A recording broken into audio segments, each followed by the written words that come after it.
Welcome to Astounding Stories of Space and Time. I'm Mardell, and this week's story is Break a Leg by Jim Harmon.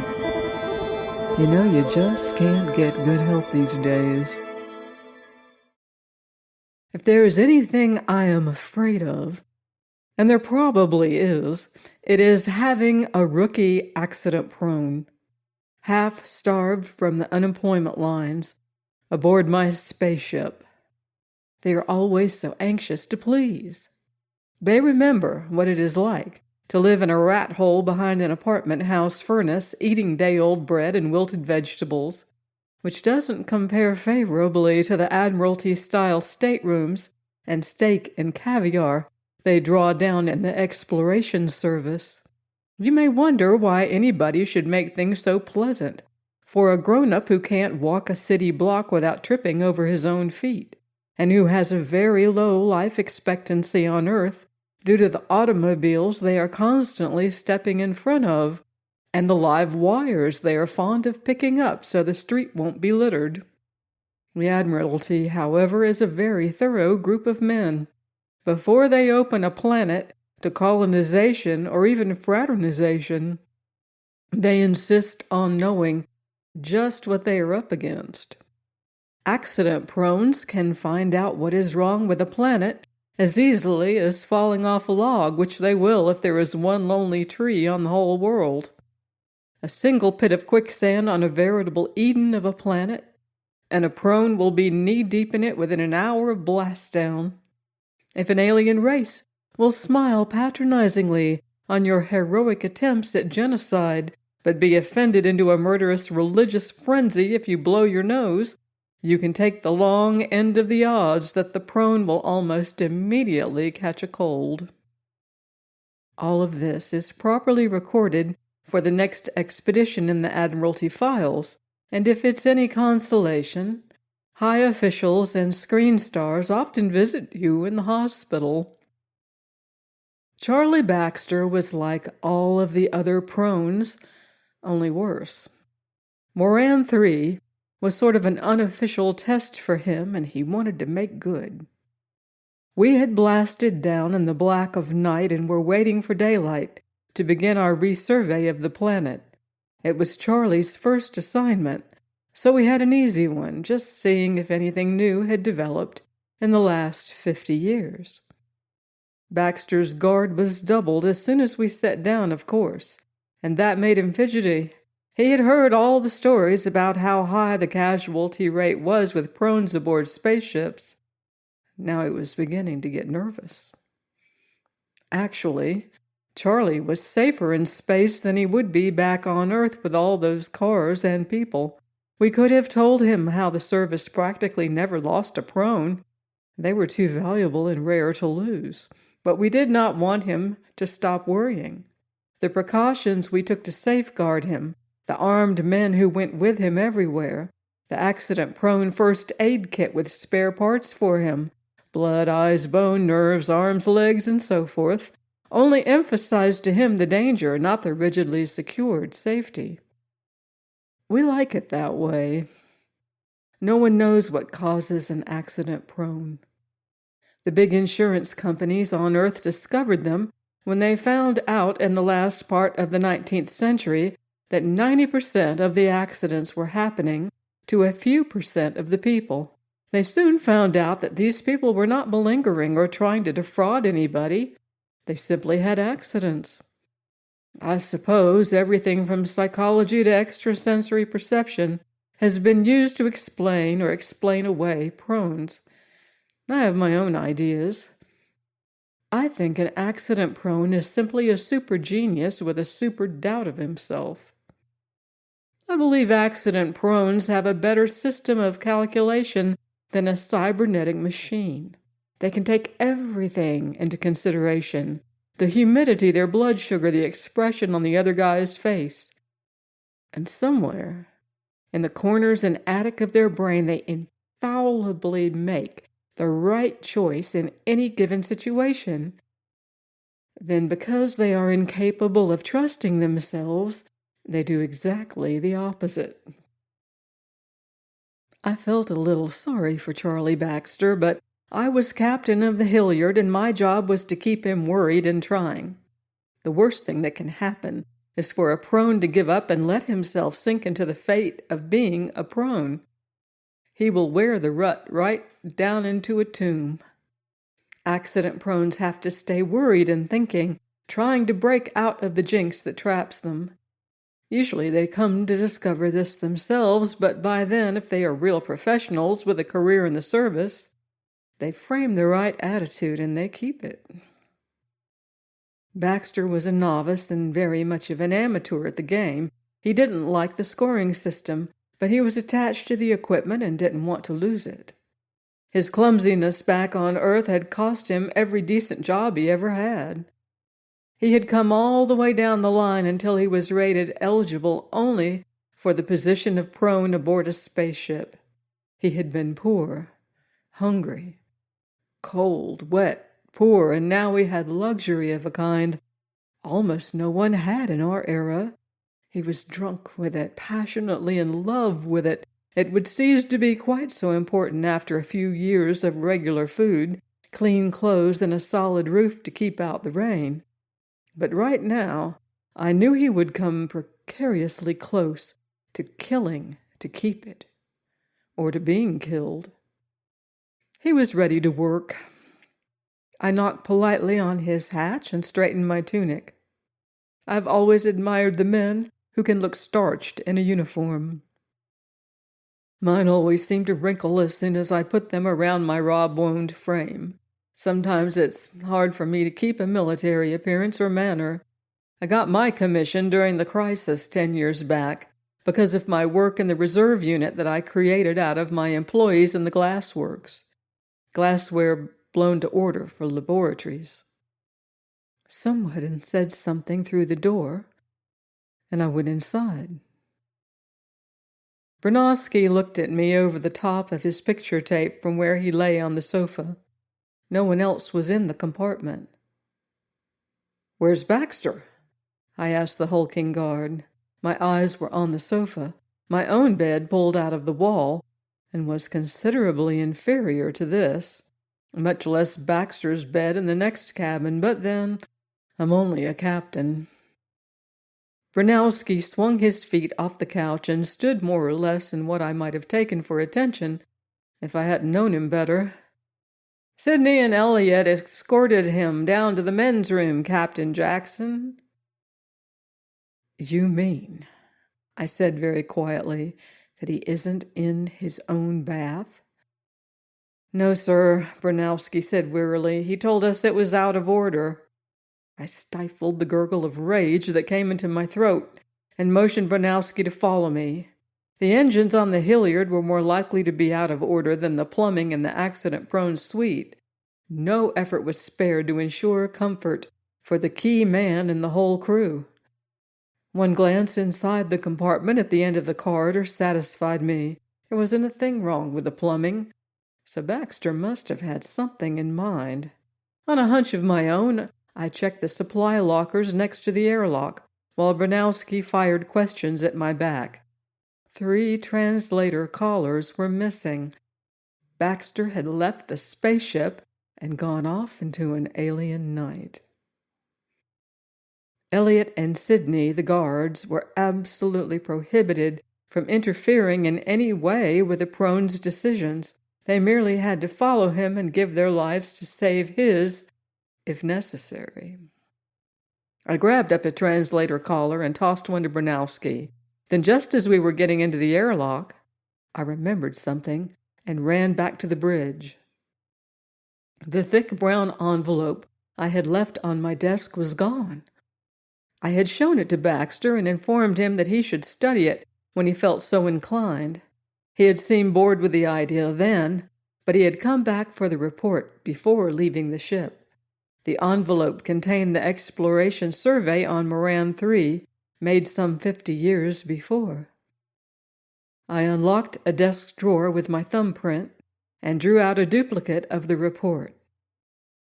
I didn't have too much confidence in it, and I hoped Charlie Baxter had less. Lots of things can change on a planet in 50 years. including its inhabitants. Bronowski picked up Baxter's tracks and those of the two guards, Elliot and Sidney, with ultraviolet light. They were cold splotches of green fire against the rotting black peat of the jungle path. The whole dark, tangled mess smelled of sour mash, an intoxicating bourbon-type aroma. I jogged along, following the big man, more by instinct than anything else, ruining my eyes in an effort to refresh my memory as to the contents of the survey report and the cheery little glow from my cigarette lighter. The lighter was beginning to feel hot to my fingers. I started to worry about radiation leak, although they are supposed to be guaranteed perfectly shielded. I read that before the last exploration party had left, they had made the Moronite natives blood brothers. Then Bronowski knocked me down. Actually, he put his hands in the small of my back and shoved politely but firmly. Just the same, I went face down into the moist dirt fast enough. I raised my head cautiously to see if Bronowski would shove it back down. He didn't. I could see through the stringy, alcoholic grass fairly well, and there were Baxter, Elliot, and Sidney in the middle of a curious mob of aliens. Charlie Baxter had got pretty thin on his starvation diet back on Earth. He'd grown a slight pot-belly on the good food he drew down as a prone, but he was a fairly nice-looking young fellow. He looked even better in the pale moonlight, mixed amber and chartreuse, from the twin satellites, and in contrast to the rest of the group. Elliot Charterson and Sidney von Elderman were more or less typecast as brawny, brainless bodyguards. Their friends described them as muscle-bound apes, but other people sometimes got insulting.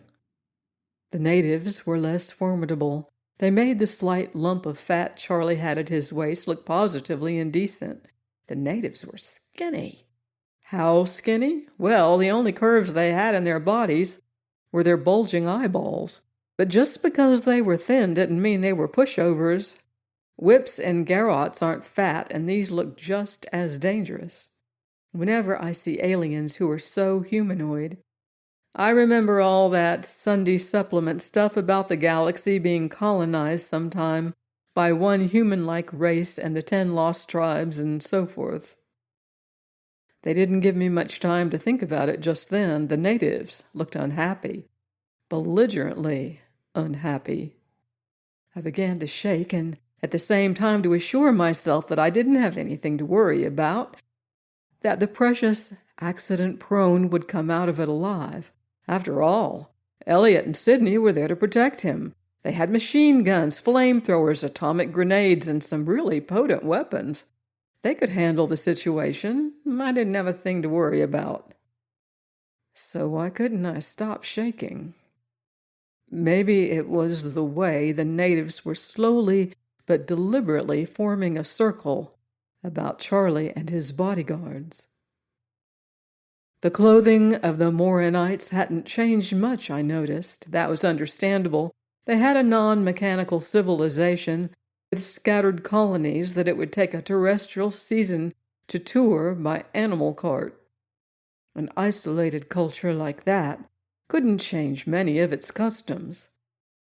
Then Charlie shouldn't have any trouble if he stuck to the findings on behavior in the report. Naturally, that meant by now he had discovered the fatal error. The three men were just standing still, waiting for the aliens to make the first move. The natives looked just as worried as Charlie and his guards, but then that might have been their natural expression. I jumped a little when the natives all began to talk at once. The mixture of sound was fed to me through my translator caller, while the cybernetic unit back on board the spaceship tried decoding the words. It was too much of an overload, and infuriatingly, the sound was cut out altogether. I started to rip my collar off when the natives stopped screeching, and a spokesman stepped forward. The native slumped a little more than the others, as if he were more relaxed, and his eyes didn't goggle so much. He said, "We do not understand." The translation came through fine. Baxter swallowed and started forward to meet the alien halfway. His boot slipped on the wet scrub grass, and I saw him do the desperate little dance to regain his balance that I'd seen him make so many times. He never could stay on his feet. Before he could perform his usual pratfall, Sidney and Elliot were at his side, supporting him by his thin biceps. He glared at them and shrugged them off, informing them wordlessly that he would have regained his balance if they'd given him a chance. "We do not understand," the native repeated. "Do you hold us in so much contempt as to claim all of us as your brothers?" "All beings are brothers," Charlie said. "We were made blood brothers by your people and my people several hundred of your years ago." Charlie's words were being translated into the native language, of course, but Bronowski's callers and mine switched them back into terrestrial. "I've read stories where explorers wearing translators couldn't understand each other, but that isn't the way it works. If you listen closely, you make out the words in your own language underneath, and if you pay very close attention, you can find minor semantic differences in the original words and the echo translated back from a native language." I was trying to catch both versions from Charlie. I knew he was making a mistake, and later I wanted to be sure I knew just what it was. Frankly, I would have used the blood brother gambit myself. I had also read about it in the survey report, as I made a point of telling you. This just proves that accident prones haven't secured the franchise on mistakes. The difference is that I would have gone about it a lot more cautiously. "Enough of this," the native said sharply. "Do you claim to be my brother?" "Sure," Charlie said. Dispassionately but automatically, the alien launched himself at the prone's throat. Charterson and von Elderman instantly went into action. Elliot Charterson jumped to Charlie's assistance, while Sidney von Elderman swung around to protect Charlie from the rest of the crowd. But the defense didn't work. The other aliens didn't try to get to Baxter, but when they saw Elliot start to interfere with the two writhing opponents, they clawed him down into the grass. Sidney had been set to defend the prone, not his fellow guard. They might have been all right if he had pulled a few off Elliot and let him get to work, except his training told him that the life of a guard did not matter a twit, but that a prone must be defended. He started toward Charlie Baxter and was immediately pulled down by a spare dozen of the mob. It all meant one thing to me. The reaction of the crowd had been spontaneous, not planned. That meant that the struggle between Charlie and the spokesman was a high order of single combat, with which it was unholy, indecent, and dastardly to interfere. I could fairly hear Bronowski's steel muscles preparing for battle as he saw his two mammoth pals go down under the press of numbers. A bristle-covered bullet of a skull rose out of the grass beside me, and it was my turn to grind his face in the muck. I had a nice little problem to contend with.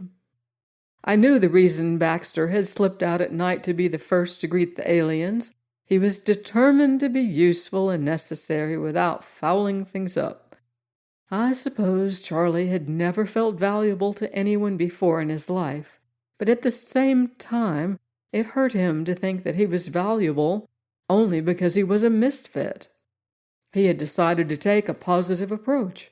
If he did things right, that would be as good proof of conditions as if he made the mistakes he was supposed to do. But he couldn't lick that doubt of himself that had been ground into him since birth. And there he was, in trouble as always. Now maybe Bronowski and I could get him out ourselves by a direct approach, but Charlie would probably lose all self-confidence and sink down into accepting himself as an accident-prone, a purely passive state. Oh, we couldn't have that. We had to have Charlie acting and thinking and therefore making mistakes whose bad examples we could profit by. As I lay on my belly thinking, Charlie was putting up a pretty good fight with a stringy native. He got in a few good punches which seemed to mystify the native, who apparently knew nothing of boxing. Naturally, Charlie then began wrestling a trained and deadly wrestler instead of continuing to box him. I grabbed Banowski by his puffy ear and hissed some commands into it. He fumbled out a book of matches and lit one for me.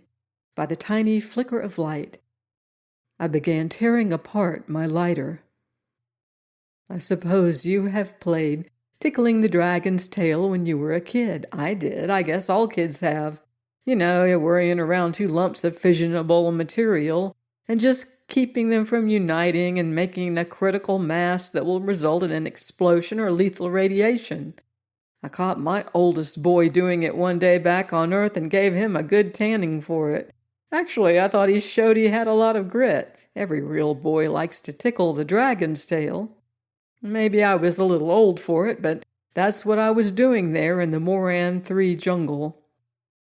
I got the shield off my cigarette lighter and jerked out the dinky little damper rods for the pile and started easing the two little bricks toward each other with the point of my lead pencil.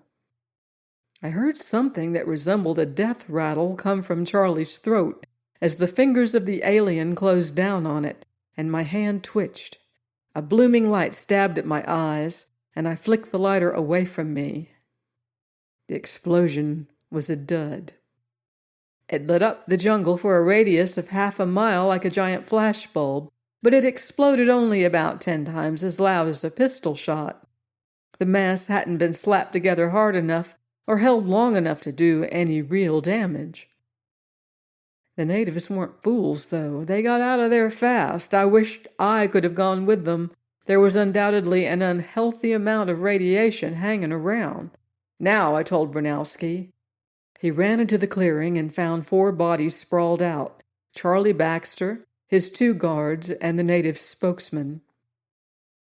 Charlie and the native were both technically unconscious, but they each had a stranglehold on each other, with Charlie getting the worst of it. Brunowski pried the 2 of them apart. While he roused Sidney and Elliot from their punch-drunk state, I examined Charlie. He had a nasty burn on his leg, and 2 toes were gone. If there was an explosion anywhere around, he was bound to be in front of it.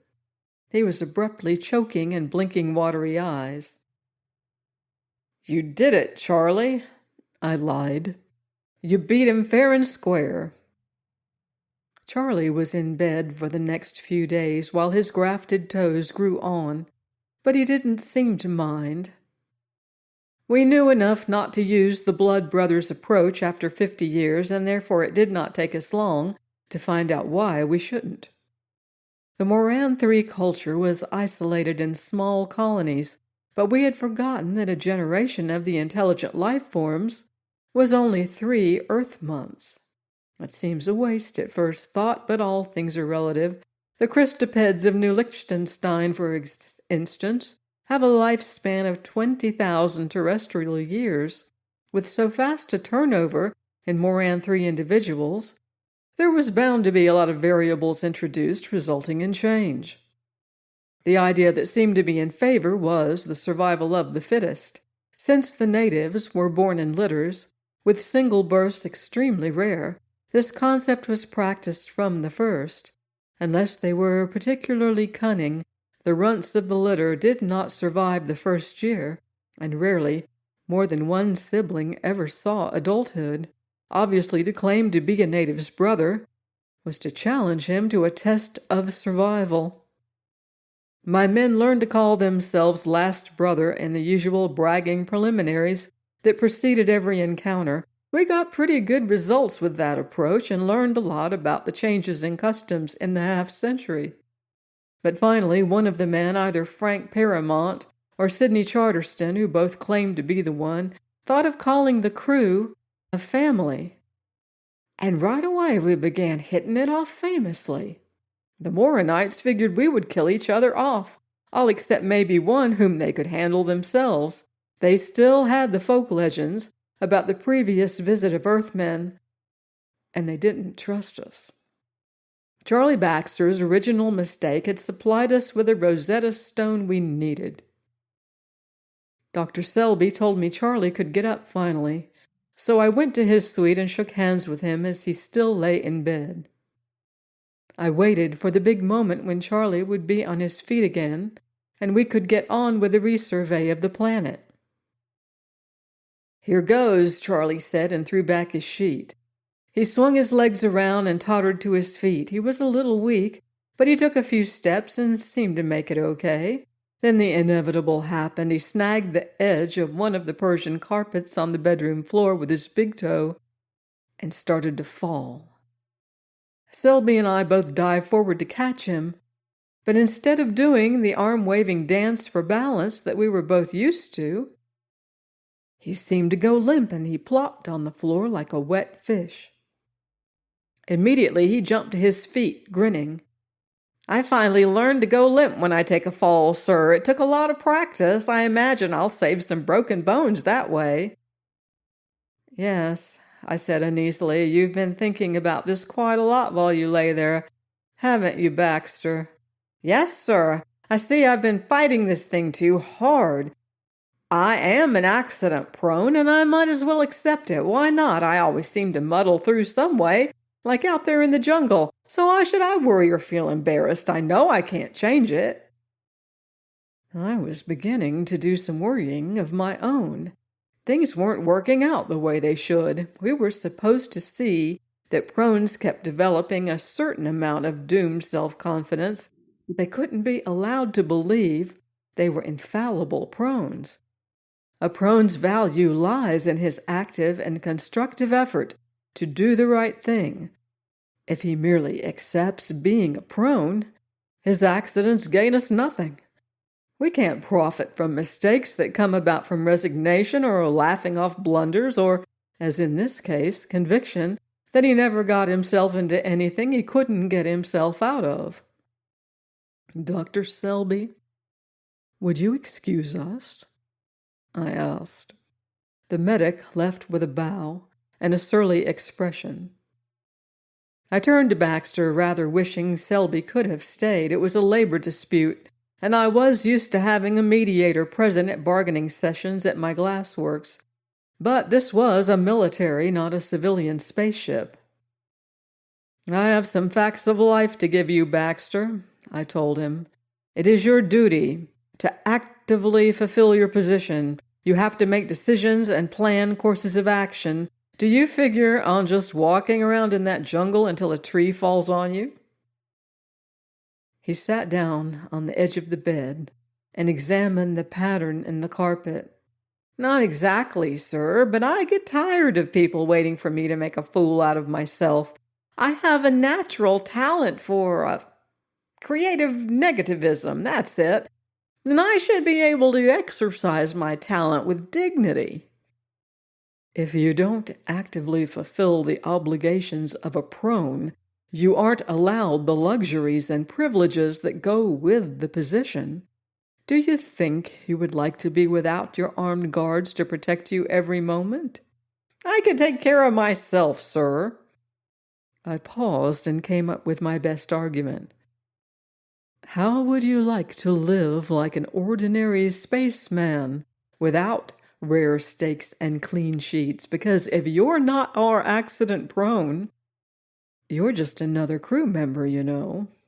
That one hurt him, but I saw he had put it to him as a challenge, and he must have had some guilt feelings about accepting all that luxury for being nothing more than he was. "I could fulfill the duties of an ordinary spaceman, sir." I snorted. "It takes skill and training, Baxter. Your papers entitle you to one position and one only anywhere. Accident prone of a spaceship complement. If you refuse to do your duties in that post, you can only become a ward of the galaxy."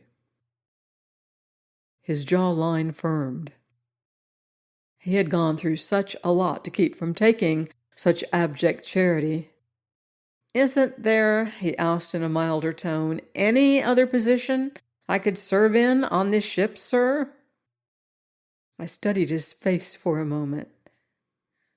We had to blast off without an assistant pile driver. It gets harder and harder to recruit an APD. I suppose it's those reports about the eventual fatalities due to radiation leak back there where they are stationed. Baxter looked back at me steadily. There are a lot of rumors about the high mortality rate among accident prones in space, too. He was right. We had started the rumors. We wanted the prones alert, active and scheming to stay alive. More beneficial accidents that way. Actually, most prones died of old age in space, which is more than could be said of them on Earth, where they didn't have the kind of protection the service gives them. Look here, Baxter, do you like your quarters on this ship? I demanded. You mean this master bedroom, the private heated swimming pool, the tennis court, bowling alley, and all? Yes, sir, I like it. The assistant pile driver has a cot near the fuel tanks. He gazed off over my left shoulder. I had a bed behind the furnace back on Earth before the building I was working in burned down. You wouldn't like this one any better than the one before. But there would have to be some chance of advancement. I don't want to be stuck in the rank of accident prone for life. I stared at him in frank amazement. Baxter, the only rank getting higher pay or more privileges than prone is Grand Admiral of the Services, a position it would take you at least 50 years to reach if you had the luck and brains to make it, which you haven't. Now, I had something more modest in mind, sir, like being a captain. He surely must have known how I lived in comparison to him, so I didn't bother to remind him. I said, "Have you ever seen a case of radiation poisoning?" Baxter's jaw thrust forward.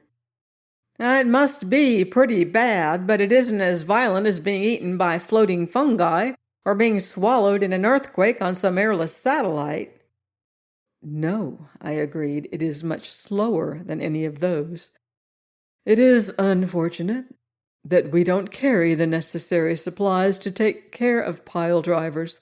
Most of our medical supplies are in the accident-prone first aid kit for the exclusive use of the prone. Have you ever taken a good look at that? Baxter shivered. Yes, I've seen it. Several drums of blood, type AB, my type, a half-dozen fresh frozen assorted arms and legs, several rows of eyes, 100 square feet of graftable skin, and a well-stocked tank of inner organs and a double-doored bank of nerve links. Impressive. I smiled. Sort of gives you a feeling of confidence and security, doesn't it? It would be unfortunate for anyone who had a great many accidents to be denied the supplies in that kit, I should think.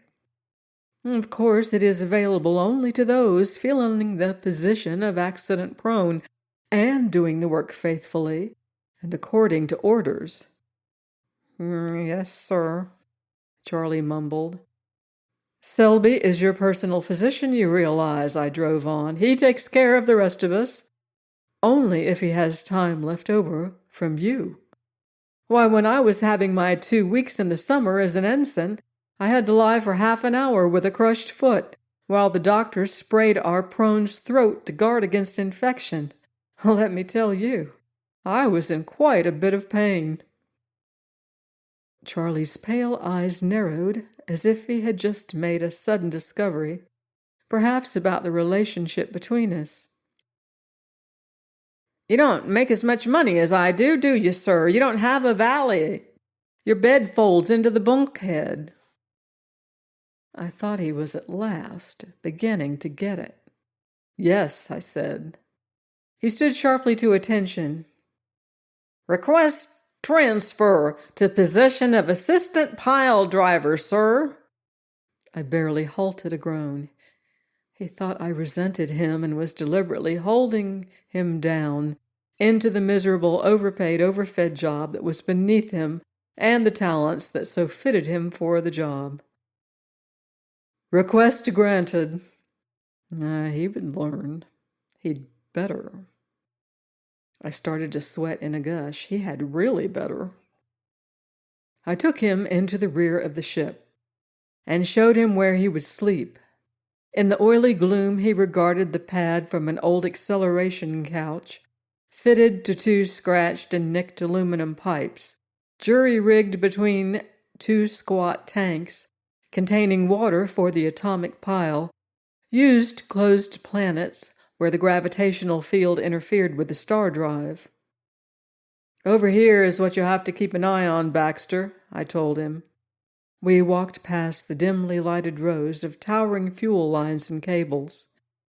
Charlie tripped over the hump of deck-level cable housing. His knee banged against the deck plates, and he stood with an effort. Careful, I said. Now that you have limited medical attention, don't break a leg. Baxter rubbed his leg thoughtfully. Funny, my grandfather used to be in show business. He told me that telling someone to break a leg was wishing them good luck.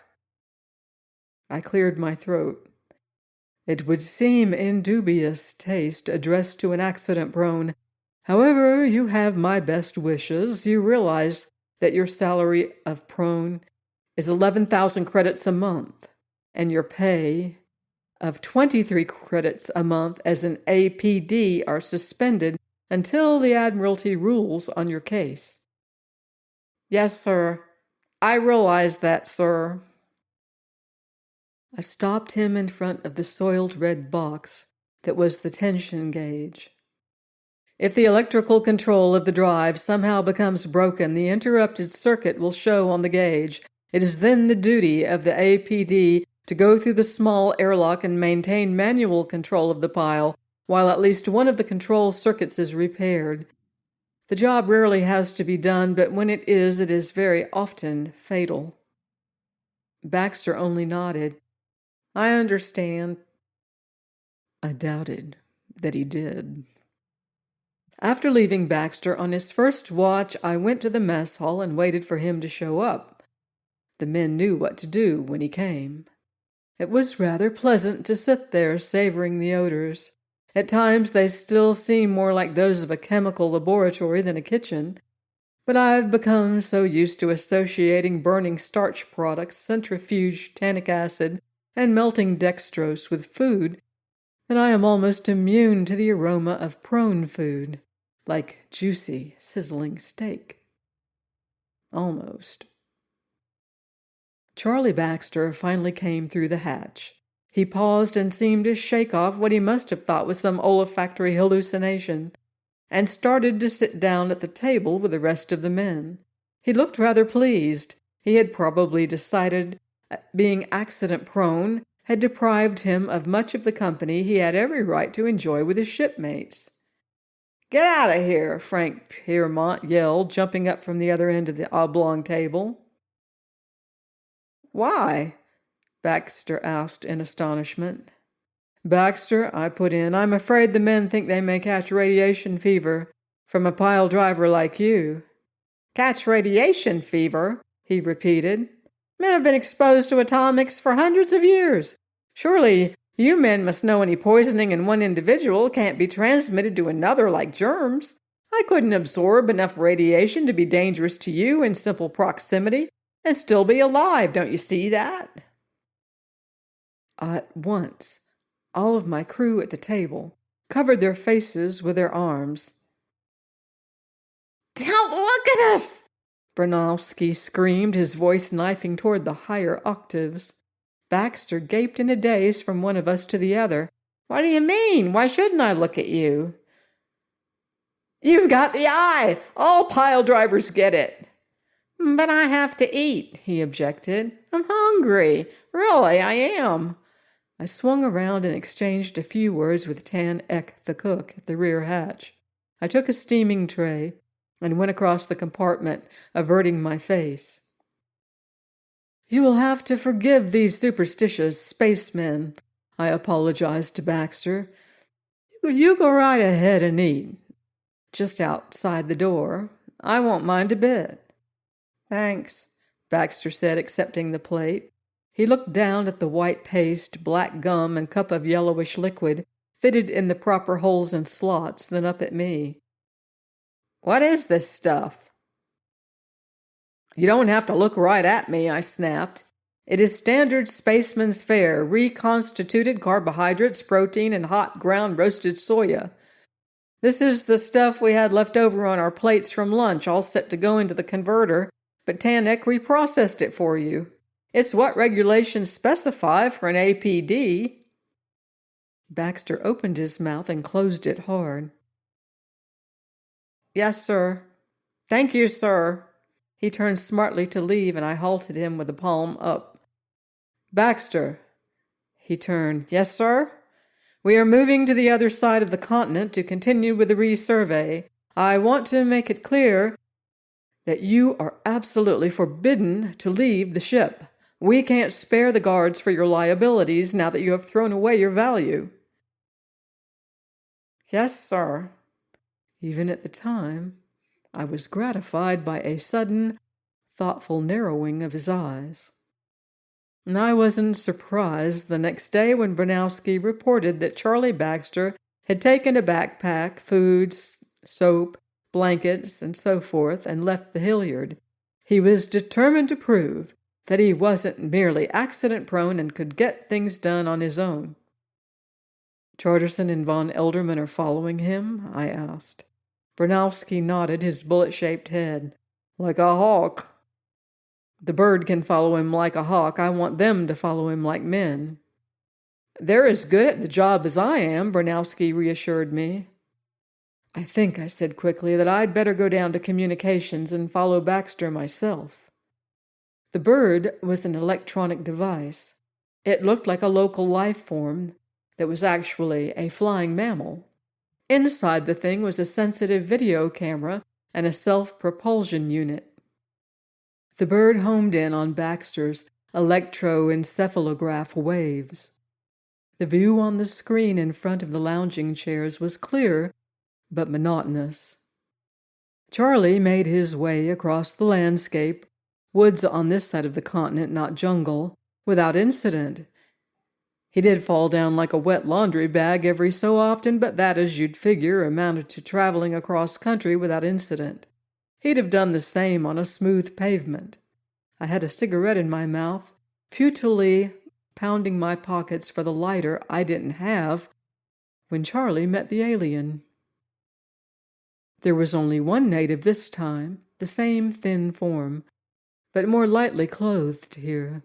I shifted uneasily and hoped the two guards were close. There was only one this time, but it was useless to suppose Charlie could handle himself. "Greetings," Charlie said. "I am Big Brother of a new family." There was no sound equipment in the bird, but the translator's circuits in the control board read Baxter's lips and produced their sound patterns for us. They would also translate the native's language, but just then, he wasn't saying anything. He walked around the prone leisurely, as if considering buying him. Charlie shifted the straps of his pack. He hadn't been convinced of his own abilities enough to take along a gun or any other kind of weapon. He would be almost sure to kill himself with it. Or would he?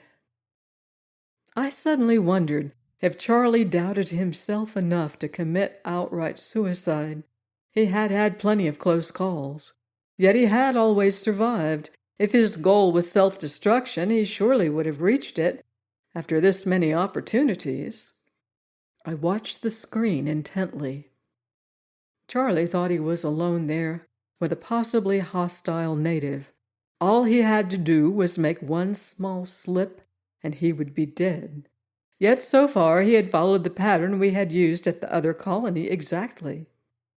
Instantly I realized that it must be a mistake to follow the other pattern with this second group of aliens, if Charlie Baxter did it. At first I couldn't understand why the pattern should be wrong for this group if it was right for the first. They were close enough, so there must have been intercourse between them, and if customs were violently different, there would probably be a state of warfare between them, and none was apparent. I finally realized why warfare would be almost impossible and why the customs of the separated colonies might be extremely at odds. The colonies were 3 months apart by fastest transportation, which was longer than a generation of the natives. No one could live long enough to reach a second colony, so each culture developed in isolation along entirely random lines. I felt like yelling at Charlie. There was literally no way of telling how he might be offending and antagonizing this Moronite by treating him as we had learned to treat the others. The alien finally spoke. "You are part of, family?" Charlie nodded his head. So did the native. He bobbed Charlie's head with a rock. "Close in on 'em, but fast and gentle," I radioed the guards. The native dragged Baxter's limp body through a nearby thicket and into a small clearing. Abruptly, I saw they were up against the base of the nearest mountain. A bubbling, dancing stream twisted through brown and green rock and disappeared into a ridge of gray slate. It reappeared below the hill, steaming, obviously passing through an underground hot springs. The alien had Charlie where he wanted him before we could move. He lashed him securely with stringy vine, and with him thrown over his shoulder, ran up the slate, which rumbled down ominously behind them. He tossed Charlie over a wide hole at the top of the ridge. Slate rained down into the hole. If the prone hadn't snapped awake and made his body rigid, he would have tumbled into the hole at that moment. "So you wake, family man," the native said. "How could you admit to being anything so immoral when you were alone? You surely did not think you could eat me without help from others of your evil brothers." Charlie licked his lips and moved his eyes. That was about all he dared move. You don't approve of families?" The native drew himself up to his full elongated height in the screen. "Like all good people, I was properly abandoned at birth, and I proudly say I have never associated with others except for mating and trading." I noticed abstractly that he finished moving his lips long before the translation was finished. He was using a very primitive language. I screwed the button nervously in my ear for Charterson and von Elderman to report. The alien looked at the rigid form of Baxter over the pit. "I suppose I should have some pity for you. You began your filthy practice too young to know better. But imagine combining with others of your kind to survive at the expense of decent individuals like myself, robbing us, eating us. The finger of fire will come soon and will destroy you. I have heard family men often try to aid one another. Perhaps others of your kind will die with you." He was gone long before the translation was finished, leaving Charlie Baxter arched across a pit that widened as the alien's descent disturbed more of the soft shale. The native was out of sight. I realized his tribe would soon be extinct. The racial mind for the whole species seemed obsessed with survival by natural selection, but his tribe had gone off on the tangent of individualism, which was fine to some extent, but the service had learned that a race couldn't survive without some degree of cooperation. This one's level of mating and trading did not seem sufficient. "Captain Jackson," von Elderman's voice said in my ear, "we can't reach him. If we start up the hill, the soft shale is bound to shift and drop him right into that hole." "I'll send Bronowski with a personal flyer immediately to make an air pickup," I said numbly. It wasn't the guard's fault. Charlie hadn't seemed to be in any immediate danger, and we don't kill intelligent life forms without damn good reason. The kind of reason that stands up in court. But he was now stretched over what I was fairly certain was an active geyser. The finger of fire, the native had called it, and had assured Charlie that it would kill him. I dispatched Bronowski, but that was all I could do. I did not know when the geyser would spout. Maybe Bronowski would make it. Maybe he wouldn't. I magnified the view from the useless little bird and studied Charlie's face in the screen. If he lay there, doing nothing, waiting for a miracle to happen, he was, I shuddered, cooked. He had to make an active decision. If he didn't, he was almost sure to die. And maybe that was what he wanted. Maybe accident-prones really want to destroy themselves. It was his bid. Slate dropped off the rim of the hole into the pit, and Charlie stiffened. More passive acceptance. But maybe I wasn't being fair. There wasn't much Charlie could do. There wasn't much else for him to do except give up. But I noticed his eyes moving. They went up to the bubbling ribbon of water and down to the steaming stream below the ridge where it emerged. Charlie smiled. He had made a decision. He folded his knees and dropped into the hole. He had naturally made the wrong decision. Ranowski and the flying platform swung into position above the pit. Charlie must have figured that he would be washed on through the hot springs and out into the shallow water below. He would be. But he would be boiled alive. Only there are mistakes, and sometimes mistakes aren't mistakes at all. The geyser exploded higher, faster, and harder than it ever had before, and Charlie, half drowned and half or more scalded, popped up and landed in the brush 20 feet away. Bernowski fought for control of his flyer and finally made a fast pickup. Doc Selby did a pretty good job with the first aid kit. Charlie's neck and collarbone were broken, and over 50% of his skin had to be replaced. Still, it was lucky Charlie had that concentrated soap in his pack. Ever been to Earth National Park and seen Old Faithful? You know what happened. They use soap to get the geyser spouting when it's off schedule. We haven't told Charlie that it was anything but an accident that Bronowski was so handy. And we let him tell us about the changed customs of the natives. He resumed his regular position of accident-prone when he saw realistically that he would inevitably be doing the same work and that he might as well get paid for it. I often wonder if it was a genuine mistake, the way he dropped into the geyser.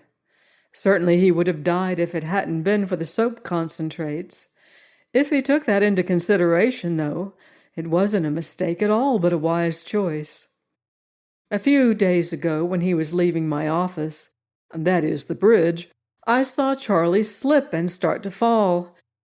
He didn't give up and go limp. He gave his old dance of struggling to regain his balance. Only this time, he made it. I began sweating again. After all the time, effort, and money the service puts into acquiring and training a prone, I wonder if it is possible for one to beat his problem and cease to be an accident-prone. Or even an accident-prone. This afternoon, I passed Charlie Baxter's swimming pool and saw him poised on his diving board. I waved rather jauntily, extended his grandfather's good wish for good luck. "Break a leg." Charlie grinned back at me. "Yes, sir." But he didn't. It would be very reassuring if he would. Some guys just don't know when they're well off. Join me next week for another exciting adventure on Astounding Stories of Space and Time. Until then, watch the skies.